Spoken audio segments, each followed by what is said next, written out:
So, fact or fiction? Panini Prizm is the flagship product for basketball. You ready? Let's do it.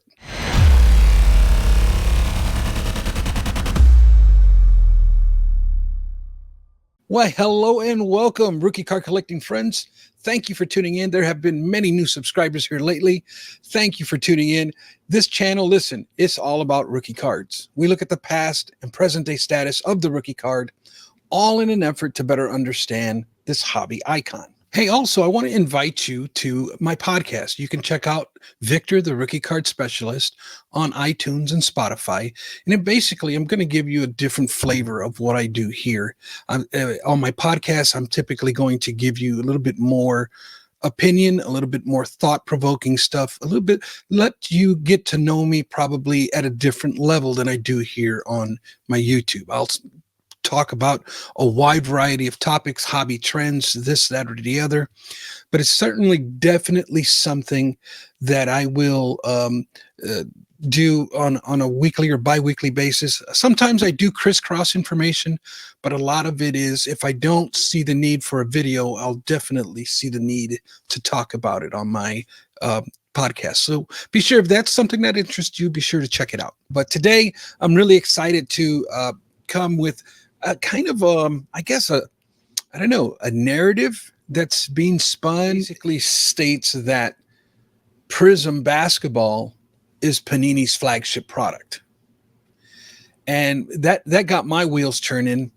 And it's one of them things where I start to reconsider that. Is that a fact, or is that fiction? Is that just a misconception perhaps? And you know, I've done a lot of times, I feel like, you know, I come across like a teacher, and I'm a little bit older in age, and I've been around the hobby for many years. So in that aspect, I feel like I try to take a complex matter, and I like to break it down, and I like to think of things in the essence of a theory, and I like to test those theories to see if they hold any water. And then I like to present them. I like to break things down and kind of make things simple for the rest of us to kind of understand. But this is a topic that I've spoken on many, a couple years ago. I think back when I started my channel in 2020, I spoke about the flagship. So I have really dove into this topic many times, deep dives into this topic. But today I'm just going to give you just a simple breakdown of this thing. And it's kind of a logical concept when you really think about it. But really, a flagship product, right, is basically, it's a slang term. When we say flagship card, flagship set, flagship rookie, we have all these terms for the word flagship within the hobby, but in essence, it's a slang term. Okay, but you know, the flagship in a naval military fleet, right? That's like the mothership. That's like the main ship. That's like the control center, right? But within that, there's like a fleet of other ships, and that's kind of the same thing that we're looking at here when it comes to the flagship product and sports cards. But it's really, when you break it down, I have defined it this way: a flagship product is a product's longest standing, most important product. Okay, longest standing, most important product. So if we look at baseball, in baseball we have the Topps first mainstream release anyways. It's in 1952, and that has been their flagship set every year since then. But now when it comes to basketball, I hear a lot of folks saying Prizm is the flagship, but I don't agree with that, because it doesn't line up with what a flagship product is supposed to be. Okay, it's not, the definition of flagship isn't what's most popular, what product sells the most. That's I don't know, those parameters don't make sense to say that Panini Prizm, a product that just started in 2012, right? That really didn't get any traction within the hobby until 2017, 2018. And now we want to call that a flagship when that just is definitely not the case. When you're dealing with Panini Basketball, you're dealing with the Hoops brand. The Hoops brand is the longest standing, which came out in 1989. It's the one of the products that is the longest standing, most important, and it's typically doesn't always have to be the first product released of that company. So, we're in the last several days or so, we have NBA hoops that just released, and they are typically the first basketball brand that Panini releases to kind of start the year.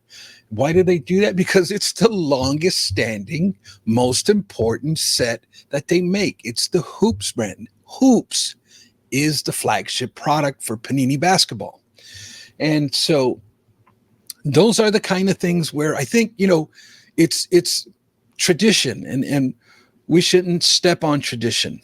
Okay. Now, who's to say that, it can't change? Most definitely it can change, but I think it changes by way of licenses. So I think if Hoops, Panini stops making the Hoops brand once they lose the license, and now Topps comes back and they don't create Hoops, but they create Topps Basketball. Now that becomes the new flagship product. You see, it can change, but it changes by way of license, in my opinion. Also, in football is a different brand altogether. Panini Donruss is the flagship product for football. I'm not talking Optic. Right? We want Optic because that's where all the cool cards are, right? We want it because it's the most popular. Everybody loves Donruss Optic for football, but that's not the Donruss I'm talking about. I'm talking about, right? Base set Donruss, right? Paper Donruss, right? Oh, paper. Who cares about paper? Tradition cares about paper. Okay. So collectors care about paper.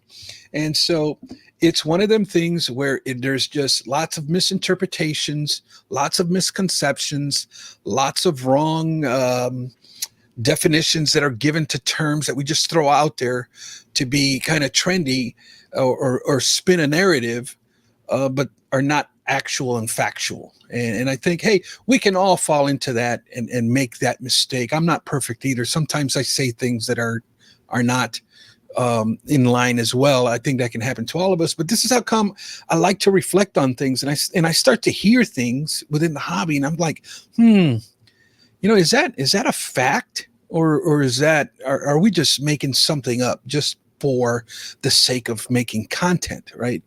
And so that's how come I like to challenge these things, and I like to teach these things, guys, because at the end of the day, my passion, aside from being sports cards, my passion is teaching, and teaching in its simplest form is taking something complicated and making it simple. Take something that is misconceived or misrepresented and bring correction. And that's all I'm really doing here.